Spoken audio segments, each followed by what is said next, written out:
be exactly what you want to be without all of the fear around you. We have to stand up together.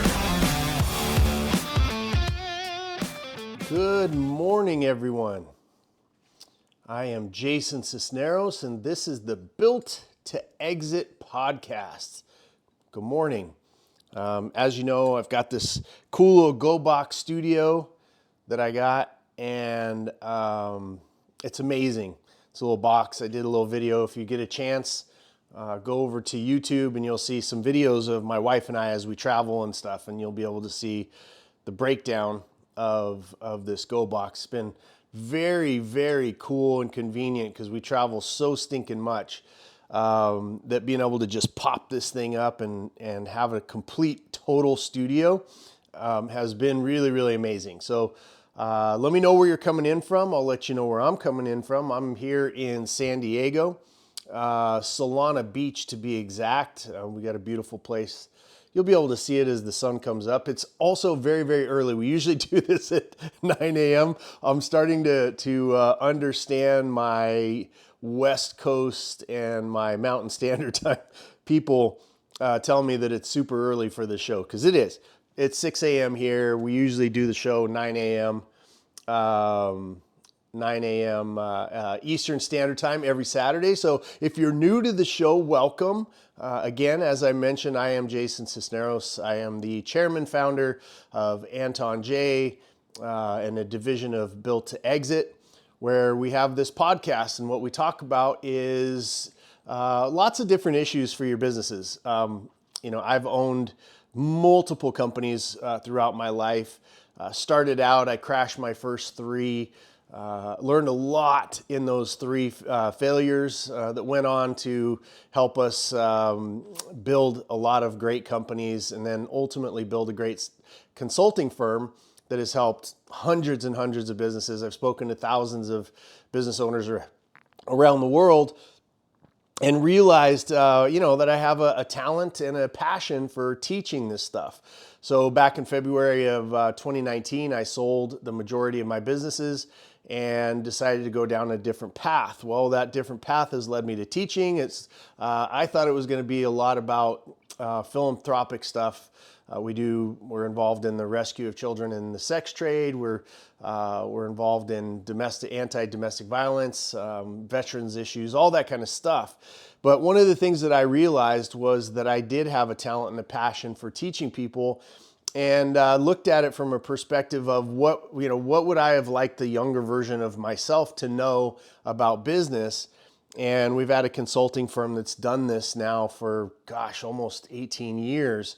And so we turned that into Built to Exit. The premise here, if you're brand new, is it's a very simple one. Everybody exits.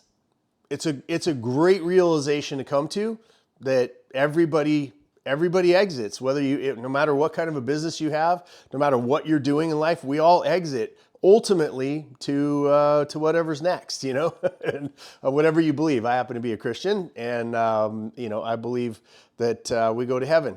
So, but otherwise, other than that, we tend to think in our business mindset. We're 10% of the entire world, by the way. Those of us that are merchants, those of us that can't not own our own business, can't not own our own destiny, can't, want to control our own time. No matter how painful owning a business has been and proven to be for us, there's nothing else that we can really do. We're not people that can we're not people that can, typically and traditionally hold a job. So thank God there is this thing called being a merchant, an entrepreneur, owning our own business. Thank God. And, and as we have these conversations, we tend to think that we're on our own. We tend to think that we're by ourselves, because we are only 10%, because there's not very many of us in our own communities, in our own families. There's not very many of us. So this show was really built to stay in touch with, to have really solid conversations around business. Yes, Built to Exit. We have a consulting if you need it. We have some digital courses. The main premise is, once you come to that conclusion, for us, and then we'll get into the content of the show today. But the main realization is if everybody exits, well, then how matters? Okay, there's 3 types of exits that I've identified in my own life because I went through them. My first exit, first several exits actually, were what were called, what we refer to lovingly in this show as involuntary exits. I failed. I didn't know what I was doing. I sold more than I could do. Blah, blah, blah. This show is about scaling. We're going to get into that. One of the most misunderstood words, I believe, in the business world. And so we're going to get into that. But those were my first 3. Maybe you've experienced that. Maybe you've come close. I will tell you that it is the biggest fear of every business owner, whether you want to admit it or you don't, that's our biggest fear. What happens if my business goes out of business? Well, I'll tell you what happens is it's not as, we tend to push back the negatives. We tend to push that stuff to the back of our head because we're like, we're never going to fail. That's not how we're built. That's not who we are. We're not failures, but it's always back there gnawing at you. And in my failures, it took me 6 years to recover. Mine went boom, boom, boom. I had 3 companies that kind of failed back to back to back. They were leaning on each other. All of the common mistakes, right? I was built one and it was kind of like the cash cow that I had. And then I was like, well, I'm so good at this, I'm gonna go do another one. And so I did another one, not realizing that I should have had additional resources, additional money, additional talent, blah, blah, blah. But I just started going, oh, it was a boredom thing. It was I've got to go to the next issue, right? We tend to be famously ADD in our community. And then the third one was still stretching those resources even further. And they all toppled, one right after the other. And there's things that we don't talk about. When people say, oh, somebody went bankrupt, you become a leper, right? It's like you become a leper. I was next in line in that city, probably to be mayor of the city. I was a upstanding member of the church. I was doing all. My son was in private school. I had all of the things. And when you go out of business, it's like you're a leper in the community. Everybody loves you until nobody loves you. So it was a big wake up call for me in my life to say, oh, geez, next time I happen to have a business, maybe I'm going to think about this a different way. But at the end of the day, that took a while to get to that point. Right? It took me a while. It took 6 years. And the first couple of years, there was a divorce. There was, I was having panic attacks. I was moving around. I, ended up losing everything that I had. I ended up, sleeping on a beach in Southern California for a while. Like it was no fun whatsoever. Every fear that I had about failing in business came true for me. And it was a 6-year climb to get back out of it. Obviously, those of you that have watched the show for a little while, you kind of know my comeback story. Ended up getting a job with Tony Robbins. I learned from amazing business owners. I started to realize how to build businesses because I asked questions. I had been ultimately humbled, as they say, ultimately humbled to a point where now I had no shame. Like I was, when I was working for Tony, a lot of guys that go to work for Tony in that speaking position, they're there to become the next Tony and whatnot. Not really all I wanted to do was, because being around Tony put me in proximity to amazing business owners.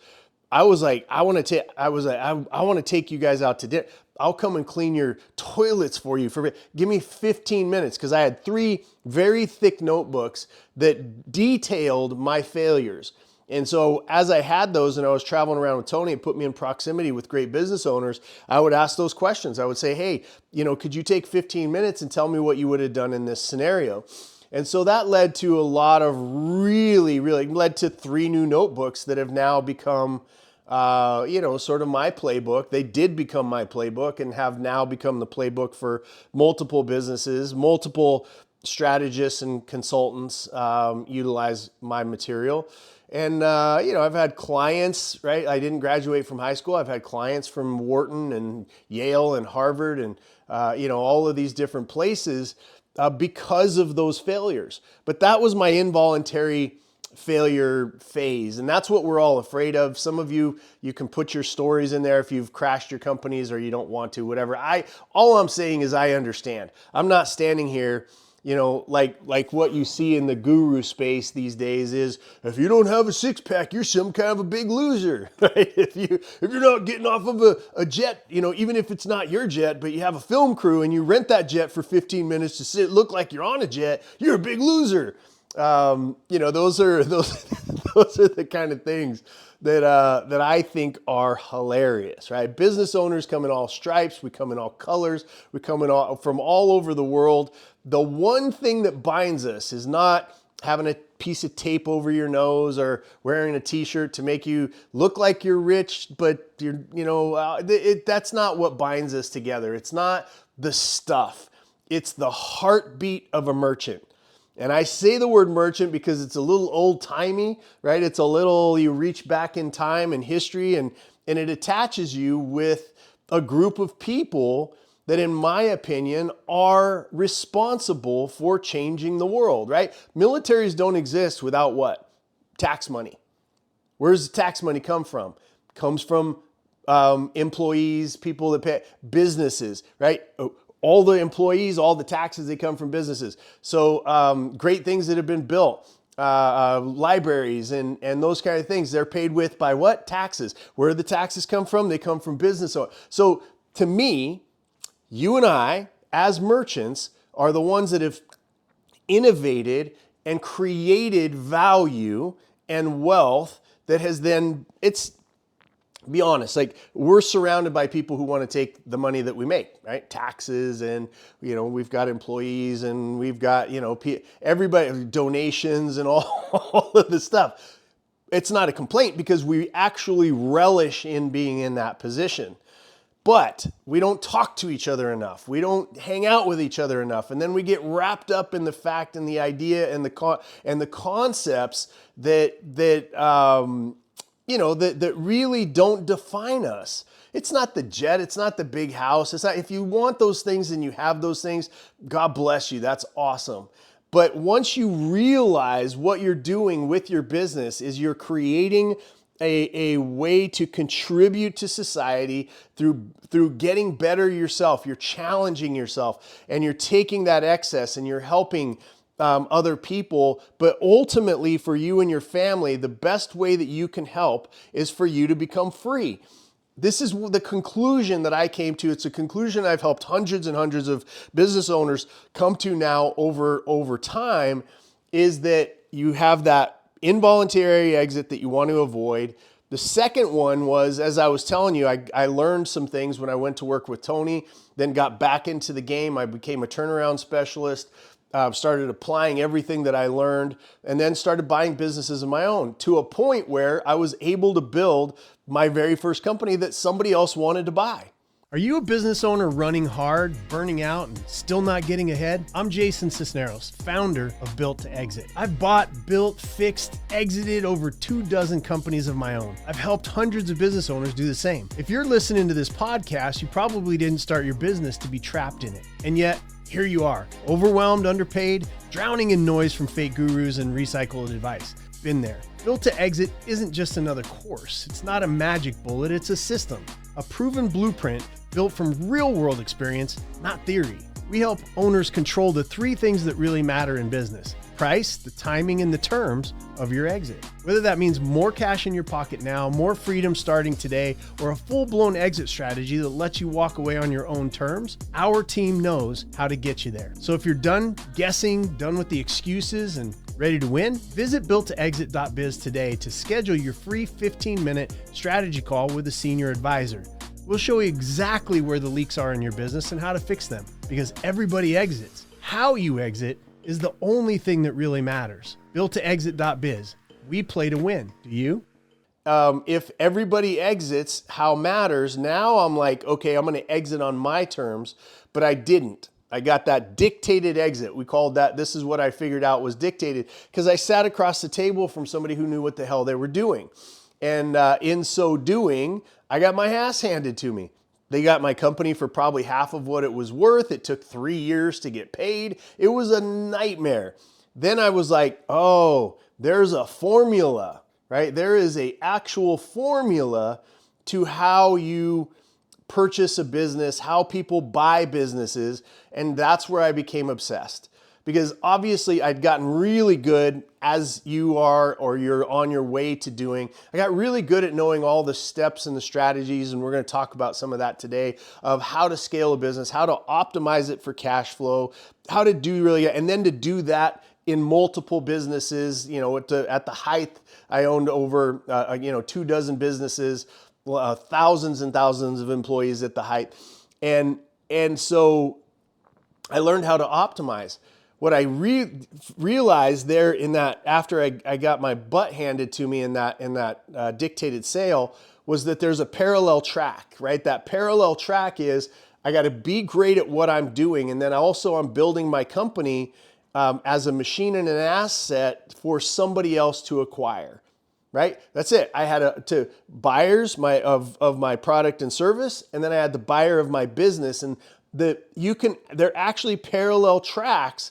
But if you forget one of them, you're just going to concentrate too heavily. It's like, doing bicep curls and not legs, right? You've got a big buff dudes with no legs, right? It's because they don't train legs. So it's the same way when you think about it.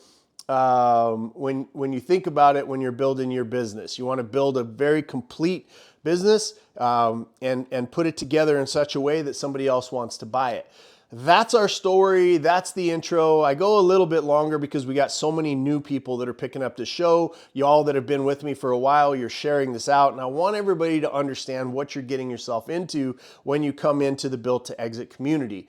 Right after this, and I'll announce it against show, we go to Twitter, we go to X, at the J Sisneros, and a bunch of business owners that are watching this live on all of the different channels, on Twitter, on Facebook, on LinkedIn, on all of the different channels. We all come together on Twitter for what's called an after party. Just go to at the J Sisneros on Twitter, and pinned at the top you'll see the after party with B2X.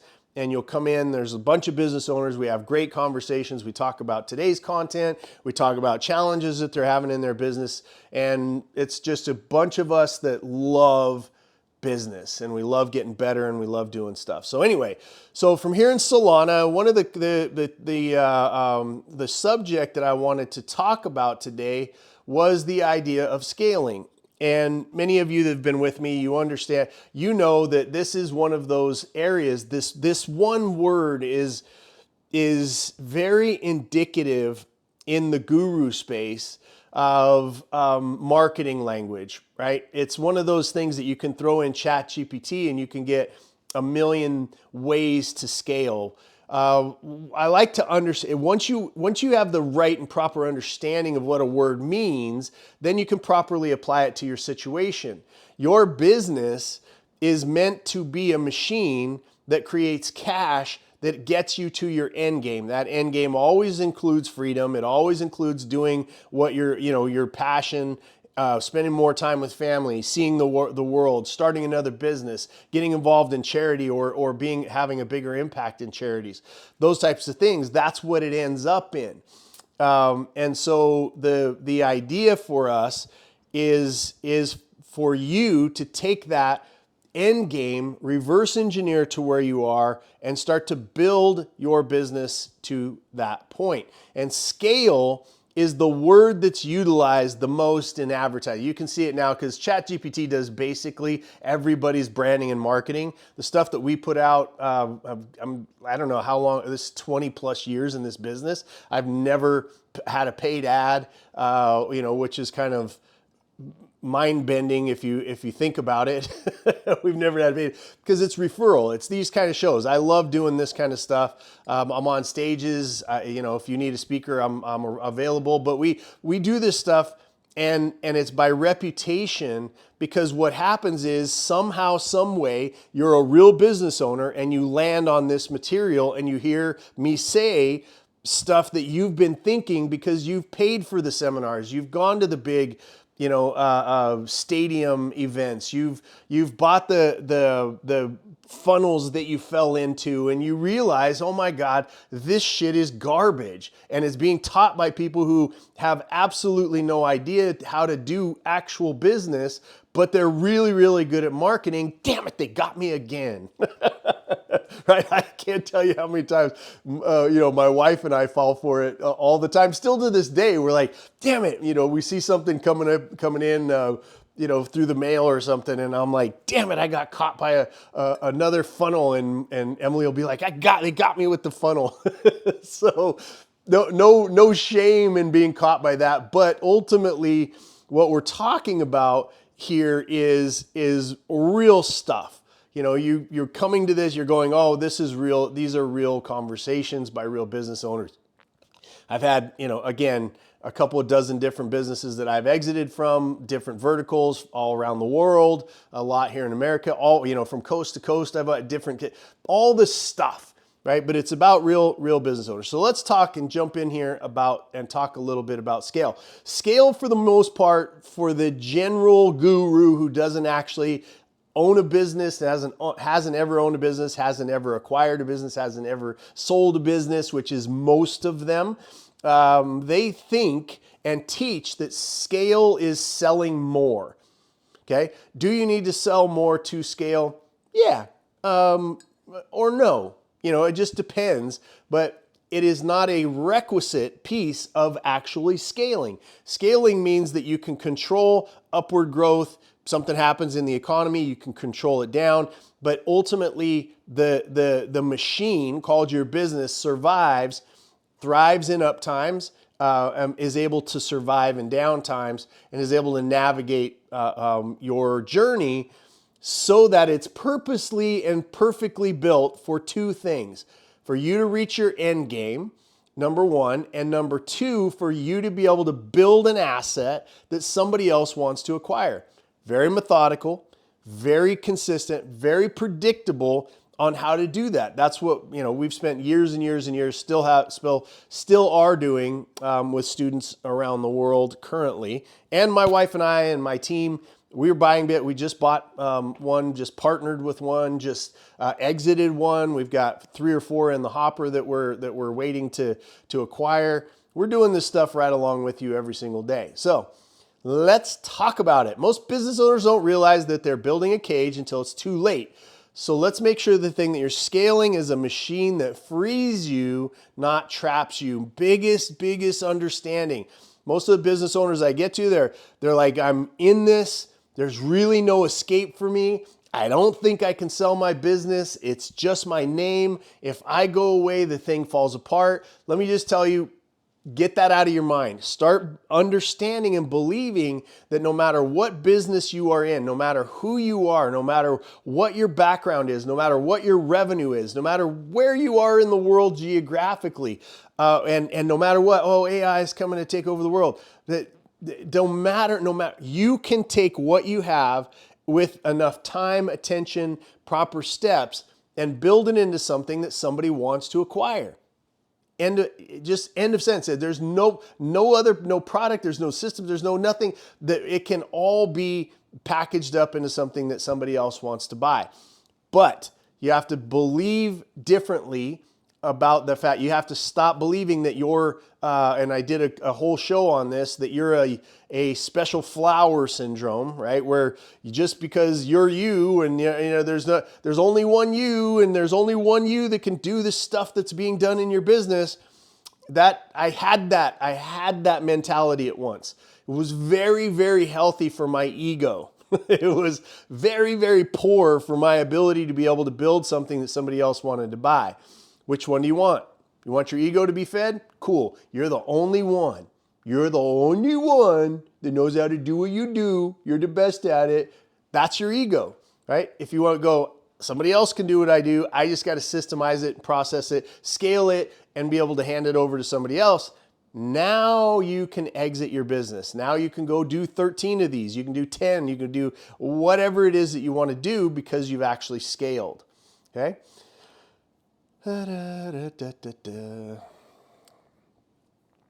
All right, cool. So scaling is not volume, it's not more sales, and it's not chaotic growth. It's building a car with no brakes, pit crew, or finish line, just speed. This again, this is what anybody. Let me just say this very concisely, right? Any fool can sell more.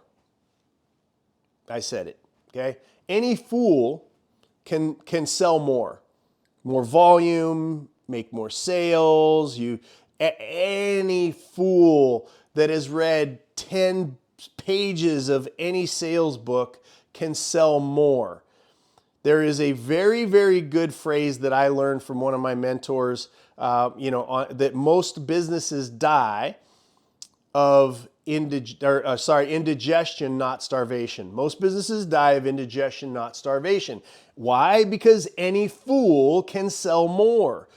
All you have to do is lower the prices. All you have to do is spend money on some marketing. It's not consistent. That's why, is it a piece of scaling? Yes, it's a piece of scaling, but it is not the core component of scaling.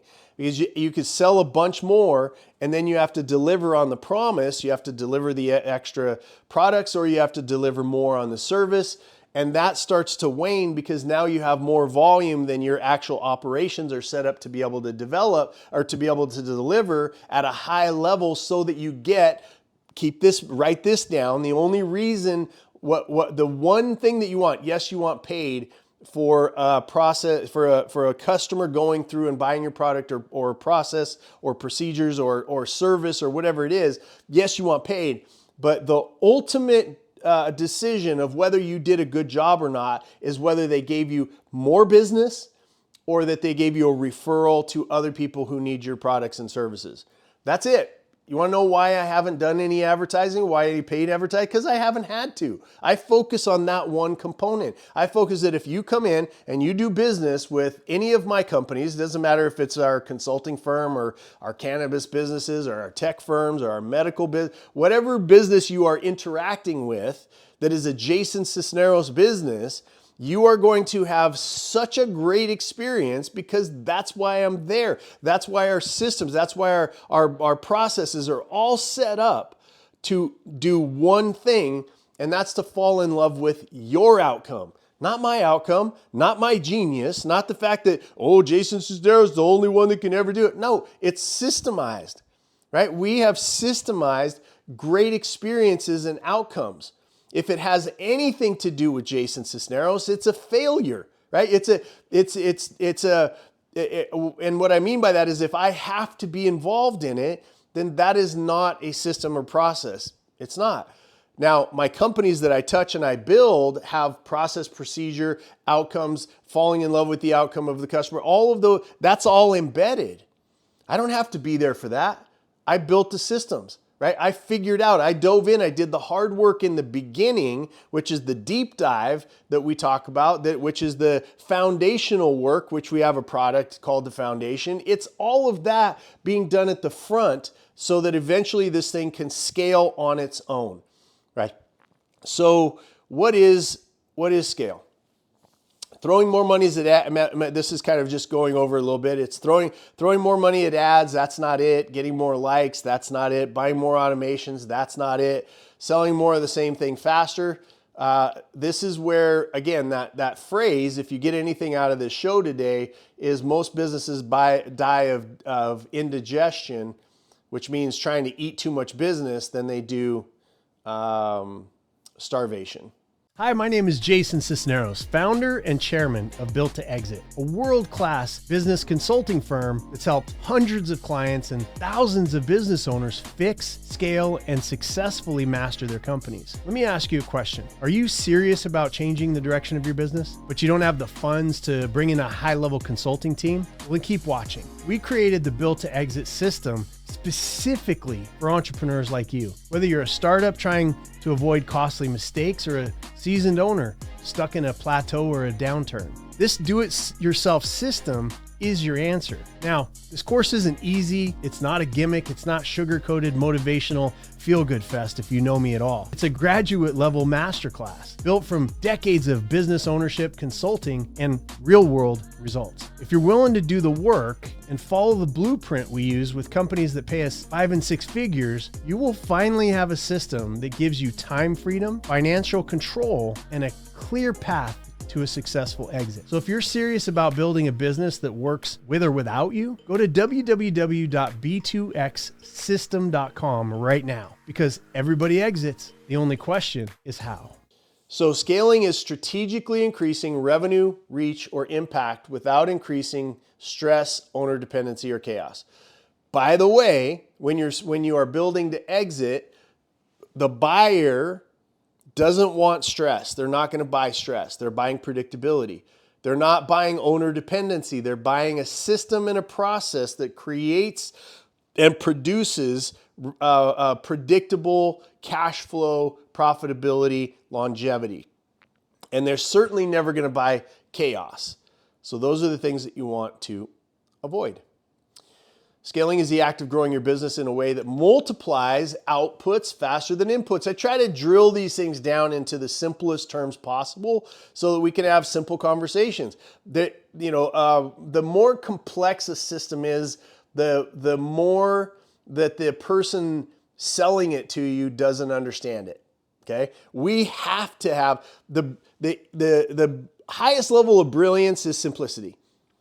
The highest level of brilliance is simplicity. How can I explain something in such a way that helps me, my businesses, execute at the highest level, scale at the fastest, be able to be purchased the quickest, and I control 3 things: price, terms, and timing of the sale of my business, right?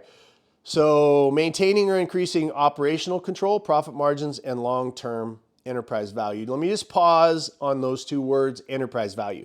When you start understanding that you don't want to have an involuntary exit, you don't want to have a dictated exit, you want to have a custom tailored exit for you and your outcome, enterprise value becomes your target. It becomes that box that you're filling up. It becomes your data box that you're filling up. Data box is simply where you put all of your information so that somebody who wants to buy you can go in and do most of their due diligence to find out whether this is a business that they want to buy.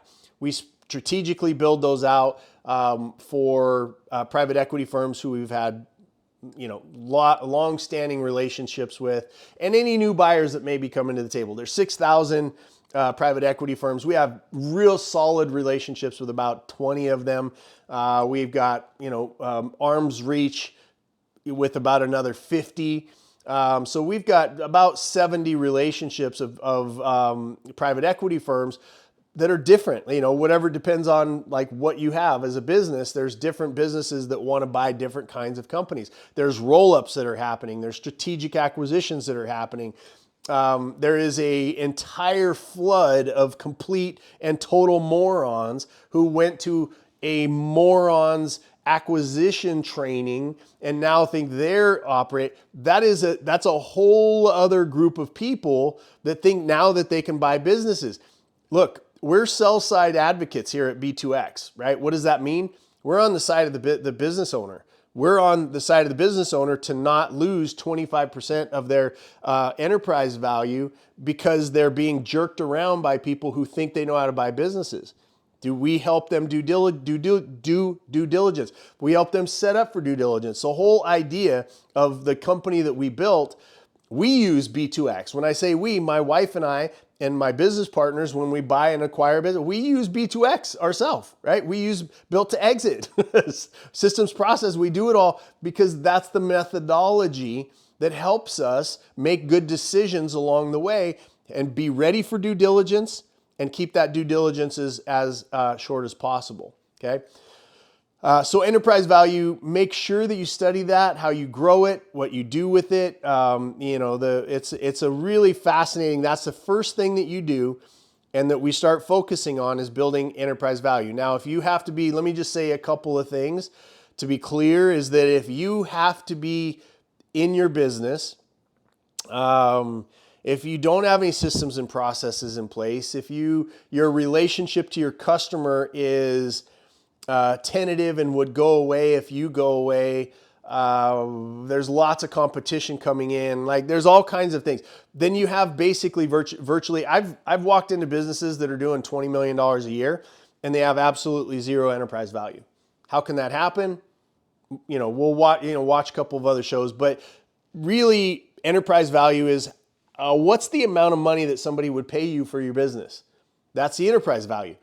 Would somebody buy your business if you don't have systems and processes, if you haven't been built to exit, if you don't have a data room, if you can't do due diligence, if all your contracts are buried, if you have no contracts, if your cash flow is wonky, right? You're on cash accounting instead of accrual accounting. Like there's hundreds and hundreds of things that make you think you have a business, but really what you have is a really high paying job. And some of you, it's not even a high paying a job. It's just a job. Okay. So if you don't build the exit, you're going to work more hours, hire fast without a strategy, sell more while systems are breaking. You're going to go viral with no back end to support it. You're going to be making more money while burning relationships, team health. You're making $1 million while keeping none of it. Very, very important, that piece at the end, especially when you're listening to other people's marketing. I sold my company for $100 million. You just dig a little deeper, y'all. Just dig a little deeper into those things. They had 20 partners. They walked out of it with maybe $1 million, which is nothing to sneeze at, but they certainly didn't walk out of a sale with $100 million. I've created $500 million and blah, blah, blah. I've created $1 billion, but it's such bullshit. And we all know it. Okay. We all know it. Absolutely. So anyway, you want to think about for you and yourself, if you're selling your company, we have a brokerage, by the way. We have a team of people that can help you walk from wherever you are to your sale. Just reach out to us if you need any help, or just keep coming back to the show here and you'll keep learning bits and pieces about how to do this. Let's see here. So if you build the exit, you're going to build replicable systems. Now, remember that there is a way that private equity firms acquire businesses. These are the things that they look for: replicable systems, delegation without dropping the quality. You're going to hire leadership, not labor. You're going to add revenue without adding proportional overhead, increase cash flow valuation, make yourself less necessary day-to-day ops. Okay. And for the most part, what they're looking to buy is predictability. Predictability, because they're coming in, a private equity firm that's going to acquire you. Now, there's lots of different acquisitions in between that. I just say private equity is the smartest buyers. They also kick your ass the hardest if you don't know what you're doing. And they can drag it out, make it super painful if you don't know what you're doing. I like dealing private equity because I know what I'm doing. They know what they're doing. Nobody's trying to mess with each other. We're just trying to find a line of what that valuation is that works for them, and that the exit price works for me. And so these are the types of things that you want to end up paying attention to. So scaling is what happens after you define your exit, implement the right systems at the right sequence, and at the right sequence in your business. That's what scaling is. And that's what you want to focus on. Magic happens when you're able to do that. If you don't first define your exit, you'll never know if your growth is just progress, right? Systematically, if your exit is in place, you systemize your approach. You know whether you're getting closer to or further away. Most business owners that I know, that we walk in and help their company, they barely look at their bank account. It's really strange to me. They're like, I know there's money in there. They're running totals in their head, but it's like this weird, like, if I look at my bank account, it's going to get worse kind of a theory that they have. But that's the only way you know how your business is doing, better or worse. Don't define your exit. Every hire, investment, and system is a guess. And once you define this is not luck. It's the built to exit blueprint. So that's it, y'all. Thank you so much again for being with me here. We're going to go straight from here. We're going to go over to Twitter. We're going to have a great conversation, and we're going to have a conversation about the content today, whatever anybody's going through in their own business at this particular time, and solve some problems, answer some questions, whatnot. So we'd love to see you over there. Those of you that are brand new, everybody's like, well, how do I start with Built to Exit? Just go to built-to-exit.biz, built-to-exit.biz. We have an assessment on there that has over the history of us utilizing that in our consulting firm. Nobody that you've never gotten that unless you paid $50,000 for a period of time. We're actually about to put that behind a paywall very quickly. So if you want to do an assessment, it's free now for probably about the next 30 days. So that's the greatest place for you to start. You look at it and you assess where your business is on the trajectory of exit. And if it's not where you want it to be, reach out. There's also a free call with one of our strategists that's attached to that. We just want to help, right? Come here, talk to people that get on the live show that we do over on Twitter right after this. Reach out, whatever it is. You don't have to spend money with us to get value. Just come to the show, spread the word, start connecting with people in this business community because they're amazing human beings. They're all building businesses right now. They're all trying things. They all are facing AI. They've all faced down the ups and downs of businesses. They're just like us. We are all the same. And it's about time that somebody showed up in the business. This is why Built to Exit was built. That's why the colors are the way they are. It's why the brand, it's why it's why everything is, because I believe that on the sell side, which is where I have spent most of my life selling my businesses and building companies that other people want to buy, that sell side needed some advocacy. And that's us. We're here for you. We want to help you. And we want to see you do very, very well. We want to keep the merchant environment better for the next generation that comes after us, because we are really the ones that change the world. So thank you for being part of this show. Thank you for being part of our community. Thank you for being a merchant. Thank you for being an entrepreneur. Thank you for being part of that 10% that you can't really do anything else, because owning a business really is that act of rebellion for you. And you don't want to get controlled. You want to be told what to do. You want to live and die on your own accord. So welcome. I'm proud of you. Thank you for being with us. Thank you for your time. Thank you for your trust. And we'll see you over on Twitter at the J Sisneros. In the next 3 to 4 minutes, I'll have that pinned up at the top, and you can join us for conversation. So look forward to seeing all of you from all of the different channels over there, and seeing you on a stage or something. You can track where I'm going to be at jasonsisneros.com as well, where I'm speaking next or what podcasts I'll be on next. All right, love y'all. See you next Saturday. Peace.